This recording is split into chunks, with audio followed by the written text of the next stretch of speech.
ಗದ್ದ lock ಮಾಡಿರಿ. ಉಸಿರನ್ನು ತಡೆ ಹಿಡಿದಿರಬೇಕು. ಹಾಗೆ ನಿಧಾನವಾಗಿ ಕುತ್ತಿಗೆಯನ್ನು ಮೇಲೆ ಕೆತ್ತಿ ಬಲ ಹೊಳಿ ಮುಚ್ಚಿ ಎಡಗಡೆಯಿಂದ ಉಸಿರನ್ನು ಹೊರ ಹಾಕ್ರಿ.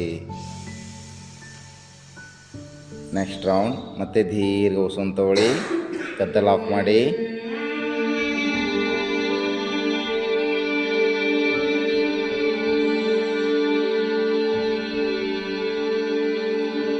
ಗಂಟಲ ಮುಖಾಂತರ ಶಬ್ದ ಉಚ್ಚಾರಣೆ ಮಾಡಿ ನಂತರ ಗದ್ದವನ್ನು ಲಾಕ್ ಮಾಡಿ ಕುತ್ತಿಗೆ ಕೆಳಭಾಗದಲ್ಲಿ ಎಷ್ಟು ಹೊತ್ತು ಸಾಧ್ಯ ಆಗುತ್ತಷ್ಟು. ಆಮೇಲೆ ನಿಧಾನವಾಗಿ ಕುತ್ತಿಗೆಯ ಮೇಲೆ ಕೆತ್ತಿ ಬಲ ಹೊಳಿ ಮುಚ್ಚಿ ಎಡಗಡೆಯಿಂದ ಉಸಿರನ್ನು ಹೊರ ಹಾಕ್ರಿ. ಊಜ್ಜಾಯಿ ಪ್ರಾಣಾಯಾಮ. ಓಕೆ, 5 ರೌಂಡ್ಸ್ ಆದಮೇಲೆ ನಿಲ್ಲಿಸ್ರಿ. ರಿಲ್ಯಾಕ್ಸ್. 5 ರೌಂಡ್ಸ್ ಆದಮೇಲೆ ವಿಶ್ರಾಂತಿ ತಗೊಳ್ಳಿ.